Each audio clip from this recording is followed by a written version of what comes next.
So, it's been about a month since I started playing Overwatch, and I thought I'd talk about what I learned overall just playing this game. I feel like I've learned a lot, but I still feel like I've learned nothing. If you've seen one of my videos before, you already know I normally give out the disclaimer of this is not how to get good at the video game, this is not bloody blah. This time, it's gonna be a little reversed. This is just the stuff I've learned and the stuff that I picked up along the way while playing this game, watching other people play this game, and watching videos on how to play Overwatch. So first thing I'll start off with, DPS role is something that's very important. You need to remember when playing DPS is that it is damage per second, not elims per second, okay? DPS role is where you're supposed to be needling. You're supposed to be doing damage. You're supposed to be annoying as shit to everyone else. If you are not getting that end game text of, oh my god, Venture, I hate your fucking guts, you're not playing them right. You're not doing it right. Now, of course, I'm being a little over dramatic when I say they need to hate you and your whole line of ancestors in order for you to be playing the game right. But you need to be that annoying person. You need them to always be looking around, throwing their cameras in 360 trying to find you, or be afraid that you might pop out of the ground because it keeps them from looking at their team. If you can keep the support from looking at their team and keep them looking at you, you're getting value. If you're dealing damage in general, you're getting value. That's what you're supposed to be doing. But if you can go back there, pick off a low support, or just go back there and kill a support in general and then run away, that is more than enough value, and your team can start extending and pushing into the other team just because of that. Let's say it's a dive and Winston jumps onto your team. If you can get back there and get one of those healers, the other healer 9 times out of 10 is going to look at you and be like, oh shit, my friend support is dying. And the other DPS is going to look at you like, oh shit, I got to peel for my boys. That is 3 eyes you pulled. The support you're killing, the support that's looking at you murder their friend, and the DPS that needs to peel for the support. That's 3 eyes. Meanwhile, the other 2, the DPS and the tank, the DPS is going to be like, why can't I get anything off? Because the other 2 healers in the back are healing and pumping your team full of heals. Meanwhile, you just got done murdering your support. You're burrowing and drilling your way back to your team, and Winston is getting his health eviscerated. That is how you want to be focusing on, like, playing a DPS. I'm not saying you can't go for elims. I'm not saying anything like that. If anything, that's kind of what you want to do. The longer someone is out of the fight, the more advantage you have. That is exactly when you want to press your advantage as a DPS. Once you see that someone is dead, hop in there and start going after and start rolling down the team. Start running down that Kiriko, that Mercy, that Moira, that Brigitte. Actually, don't if you're playing Venture, don't roll down a Brigitte. Brigitte counters Venture. Okay, just don't do that. Just try and run away from that fight. Just try and piss her off, but also run away, okay? Because the longer she fights you and is trying to look for you, the more she can't have her inspire up, and the more she can't repair kit. You just don't take that fight with Brigitte, okay? But if it's someone like Illari, take that fight. You'll probably kill Illari. There's a lot of times where dealing damage is just better in general than getting that elim. There's a lot of times where just making them look away is better than trying to throw your body at the issue and get that elim. A little background on me, right? I promise this has something to do with the video. Just relax. A little background on me, I played a lot of Siege, okay? I came from Siege on PlayStation to Overwatch on PC, which I know is a weird jump, but I really want to try it out. And Overwatch is nothing like Siege. In Siege, you can take an ISO. Most of the time, you'll take a one-on-one fight, and whoever wins that fight wins that section of the map. And that's what I'm used to.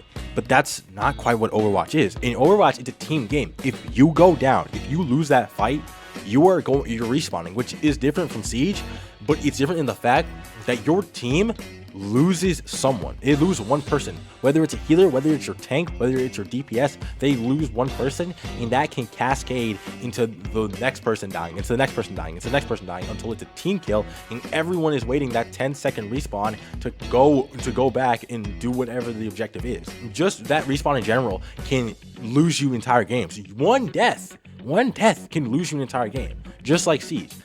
The margin for error, it's wider, way wider than Siege, but it's also so thin that just the smallest things can make you go, shit, I just sold my whole team because I overcommitted in this situation. I died prematurely. I died peeking something I didn't need to peek. I did this, I did that. What I learned, the most important thing, is to just play your life. Sometimes the most important thing you can do is stay alive.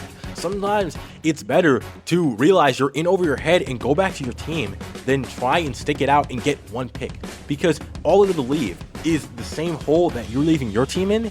You're leaving that same hole in the other team, and your team is still at a standstill, fighting the other team at that choke point.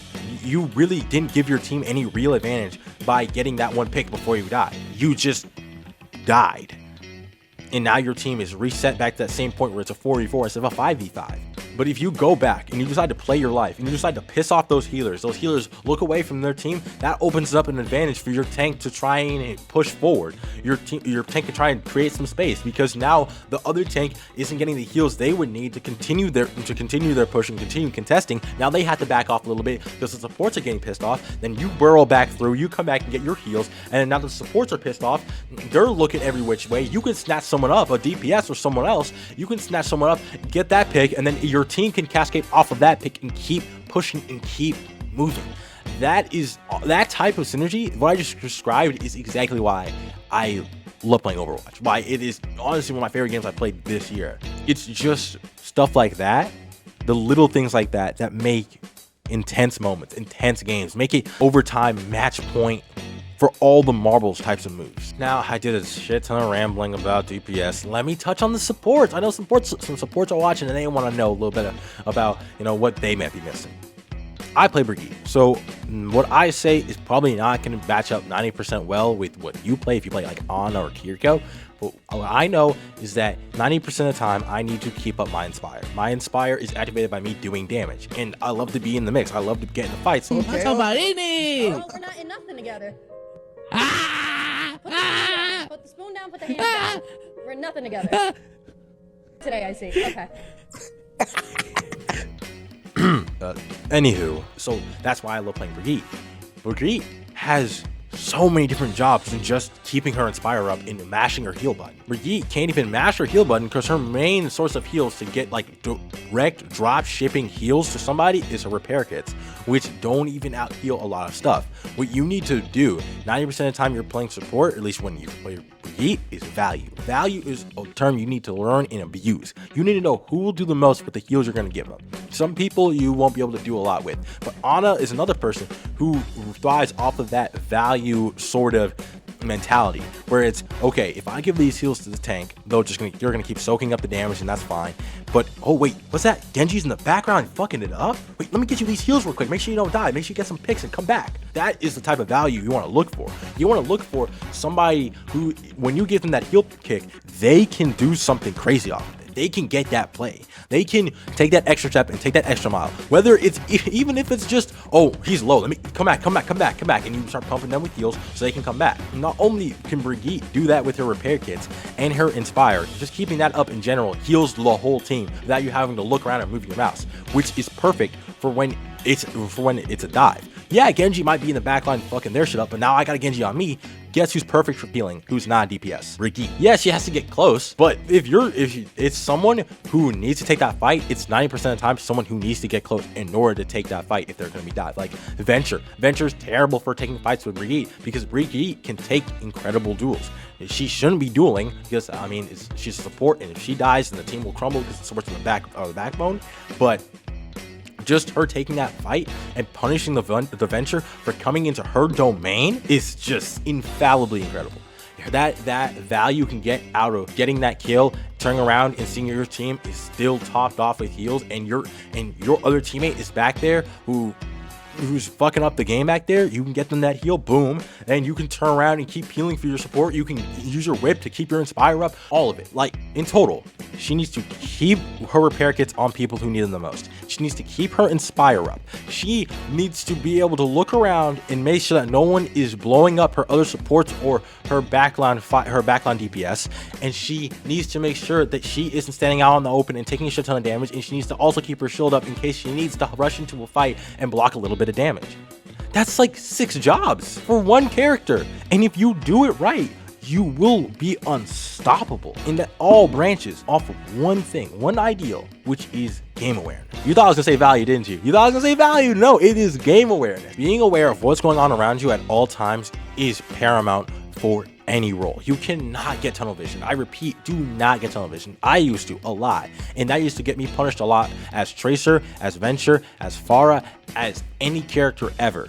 you focus, if you tunnel vision and don't keep your eyes open and observe your surroundings, you will get slammed immediately, because you'll rush into a fight thinking you have more health than you do when you really only have like 25 HP. You'll rush into a fight thinking your team is on your back when really they're being held up by the gorilla man. There are so many different reasons that you need to know what is going on around you at all times. You need to be aware of how much health your teammates have, about how much health you have, about how well you can take this fight, or whether or not this person even actually left. If they just went around the corner and just sat there for a minute and waited for you to reset, or if they actually full on left once you shoot them away as Brigitte. There are so many different things you need to be aware of, and that is something I preach to somebody who's just starting the game out like I am. Game awareness, you just need to be on top of everything. Value, know who's going to get the best out of whatever you give them. And pissing people off is paramount. You need to be that fly buzzing around their heads, making them go, oh, God, get away from me. You want them to swat at you, to fan, to be pissed off that you're around them. You want them. I swear, there's no better feeling in the world than popping off like crazy, going like 2-0ing on control on Ilios, and seeing that little text in chat that says possible bad message. You translate it from Spanish to English, and that motherfucker says, Venture, you are the worst person I've ever seen in my entire fucking life. There is no better feeling than that. But I could just be talking about my ass. If you like this video, please like, comment, subscribe. Tell me what I could do better. Tell me if there's something I missed. You know, I am just trying out this game. There's for sure stuff I missed that would be very important to learn as we get into. But I'm just spreading what I know. And I hope most of it is true. And before some of you say, oh, you didn't cover tanks, you didn't cover... I know I didn't. Anyway, that's the end of the video. Have a nice day. Bye.